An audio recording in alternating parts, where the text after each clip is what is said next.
You are talking to many women that are going currently through your situation that you went through 10 years ago when they go through a bad divorce and now they feel rejected. Self-esteem becomes an issue.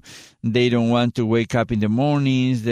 All those kind of feelings that you recollect very well. Now tell me, what would you tell to women that might be facing that situation today? What would be your advice for them at this point? So one very, very simple thing that helped me in that time and in every difficult day or period is that, and it's a simple thing, it's not my idea at all, but I did keep a gratitude diary. And because it's really, really hard to keep your spirits up when you are going through a tough time. You do not see the light at the end of the tunnel. You don't. And so I would write force myself to write at least 3 things I was grateful for every day. And sometimes they were very simple things like the cashier at the supermarket was nice to me, or I was able to again feed my children. It was not that simple. That was a big thing. Yeah. Or I got this little job, or somebody helped me, or whatever. Just little. I have my health. Whatever is small. And I still have those diaries, and I reread them. And by focusing on what was good in my life, it helped me. It didn't erase the bad parts, but it really, really helped me see the good. And because the more you think negative thoughts, the lower your energy is going to be. The more happy thoughts or positive thoughts you have, your energy will go up. And that is scientifically proven. So really, that is one of the things that, honestly, and it's free. Right. Writing down your gratitude list is free. Interesting. At the beginning of the conversation, you were mentioning that you are an influencer. Now, when somebody mentions influencer, generally you think of someone that is very young, 19, 20, kind of, but you are not in your 20s. How do you become an influencer, with all due respect, at your age? And also, is that profitable? I would like to talk to both aspects of the conversation. How did you do it, and if it's profitable or not? Well, it is profitable. We're 5 people at home, and we mainly live off of Viva 15 Media. So I would say yes, and we're 5. And it's, 5 adults now because the kids are older. And I remarried, but my husband does not work full-time either. So we're both writers. He's also a photojournalist, so he works with me.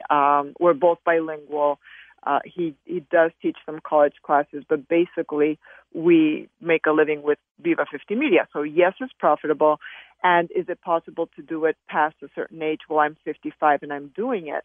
And I think there's this myth that brands will not want to sponsor older people. Well, that is not true, because they are trying to reach, there's always going to be a brand that wants to reach a certain segment of the population. And people who follow me are mainly between the ages of 35 onwards. So whoever wants to reach that segment of the population is going to reach out to me and say, well, we want to sponsor something for people of this age and, spark a conversation, reach your audience. So if you have a presence online, it doesn't matter if you're 25, if you're 30, 40, or 50, again, there will always be a brand or somebody who wants to reach your audience. But you have to have that audience. Interesting. Now, the one aspect of our current lives is that everything is instant gratification. In Instagram, you want to look successful, beautiful, happy, a life-perfect picture of yourself, which, by the way, most of the times is fake. Yeah, but also it seems that all these platforms are mostly for young people. So you use Instagram more or Facebook more? Which kind of platform you use the most? I am on every platform. You don't care about the demographic. You know, they say that No, Instagram is for because young people, Facebook is for older people. It's not. But here's the thing that I have a media kit, which of course when a brand wants to work with me, they ask for it, and they have my demographics. So they know who follows me and what ages they are on Instagram, on Twitter, on Facebook, on YouTube, etc. And for a time I was on Snapchat too, so I know how it works. But the point is that maybe there's a majority of young people on a certain platform, but that just gives older people, like, there's more for me. Does that make sense? There are fewer older influencers, so that means I get a bigger piece of the pie. Absolutely. It makes sense. And I wish there were more, and there are more. I mean, I interact with them, and there are a lot of older women who are making a living doing this. And I know a certain person who started in her 50s and is now in her 60s, so it's never too late. And not only that, the older we get, the better. Because if I post, for example, I post yoga photos on my Instagram feed, and I post my age with them. The older I get, if I hopefully stay in relatively good shape, it will be even more impactful. So yoga is a factor. Yoga is an element of your platforms, correct? It is now, but before it was running. So my Instagram, when people tell me, like, what should my brand be, I always say, who are you? Your brand should be you. And as far, like, for example, of the perfect pictures, like, I love to have a curated Instagram, but if people watch my stories, they see the reality of my everyday life, and they like that too. So. Did you go to school to learn about social media? No. Just learn about yourself? Who was your mentor? I mean, you have to have a mentor. Nobody, no. I learned by myself. The way I started to learn is that somebody gave me a lead about an opening as an editor on a platform called about.com, which no longer exists. Now it's called something else, but it belonged to the New York Times. And as I did el proceso de selección, selection process to become that editor and manager of that little platform, my own platform on their website, I learned as I did the test. And it was like 1 month of intensive learning. And then I bought books. And nowadays, I mean, you can't really buy a book because it changes so fast that you just have to be on top of it. Right. So it's a part of my daily life is being on top of the latest trends of social media. What would be your best advice for other women in their 50s trying to adapt to the current times and trends? To get out of their own way. Because I think that a lot of women, and not even in their 50s, in their 40s already, feel that they are too old to do this, too old to do that. And I always say time goes by whether you do it or you don't do it. So you might as well do it. For example, this year I am starting my certification to become a yoga instructor, and I'm 55. And if I don't do it now, time is going to go by anyway. So, do I think I'm too old? Well, if I don't do it, by the time I'm 70, I will look back and say, why didn't I do it then? Absolutely. Your story is amazing to me. So you went from almost total collapse. Yes, complete collapse. Complete, no money, emotional, let's say broken, because a divorce is a bad moment, correct? Yes. And I have a history of depression, and that was one of the moments in my life where it came back. Did you do drugs or something like that to come out, or you just came? I do, actually, because, and this is something I also blog about and write about because I dislike the stigma around mental health. I am on medication for depression and anxiety. But it was not because of that. It was simply because I do have a family history of mental health issues. And 14 years ago, after a lifetime of struggling with it, I hit on the perfect combination for me. And to this day, I function with it. Amazing. Because, I mean, really, me da mucha admiración. Your life experience is unbelievable. And No, es que no somos, es gracioso porque cuanto más hablemos de estas cosas, más normales se harán, you know. So. en ti misma, ¿no es cierto? So not only for others, but also for yourself, because you Sí. you kind of get it out, so you learn how to deal with it, correct? Sí, but also for my kids, porque mis hijas saben, they know that I take medication for mental health, and they know that why I do certain things, and they know that for example, I practice sports for mental health, and I think that if I equip them with this knowledge, they will not feel that it's a disadvantage.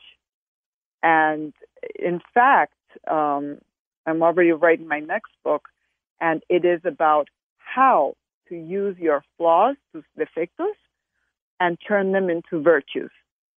Mm-hmm. Which is great. You know, so for some people, that's the motivation to improve. Frustration, some people are capable of turning it into the energy to move on and succeed. Did you recur to some techniques like reaffirmations? Yes. You know, like like looking at the mirror and said, "Yes, I am whatever, beautiful. I am whatever." Did you use reaffirmations? For me, well, I like to write, so I did it all in my journal. But yes, I used affirmations, but I've been using these for my whole life since I was very young. Tell me the best reaffirmation, the most effective that you used. I think I really couldn't tell you, but it's always, I think, important to whatever the affirmation is, that it's something that you need in your life at that moment. I've even created affirmations for writing my next book, for example, and making it possible, or believing that I could meet somebody because I really did want a family and I did want to redo my life, not only professionally but in the family part as well, and writing about it and writing those affirmations of I am lovable, I deserve a partner, I deserve a good partner who treats me well and who loves my kids, and it all became true. So affirmations are the result of your own needs. Like if you are alone, you ask or you reaffirm the need of a companion. Correct? Well, for me, in that sense, what I did when I knew I really wanted to rebuild my life, because I'm a woman who has always wanted a family, and what I did was that I wrote a list of the qualities that I wanted in my next partner. And the list included that he would be bilingual, that he would have a child similar in age of my children, and a number of other things that seemed impossible. Pues lo conocí. Interesting, because you had a menu. I need this kind of a person, so you were not like looking around in the darkness, but you have a clear path to go to. That's very interesting. So it seems that it's like we met shortly after I did that, like a couple of weeks. So in part luck and part, a mental process of actually thinking what really you are looking for. So that helps. Mm-hmm. Because sometimes you start looking for something and you don't know what it is. Like I want love. I want someone to love. That famous song, God, please send me someone to love, but you don't know what you're going to love. What is it? So that's something that's very important for people that are going through loneliness, to figure out, okay, I want to love. What kind of a person I want to love? What qualities. That's amazing. So it seems that you are always in control of your future, your destiny, or you try to. Not always, because all this is built on past failures. El fracaso es la madre de las victorias. Right.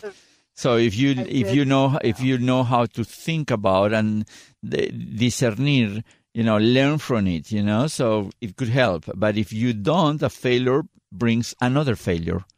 Correcto. All right. Mm-hmm. So tell me, if you had a billboard in the city, in the most important street, what message could you put on it besides your business name, of course?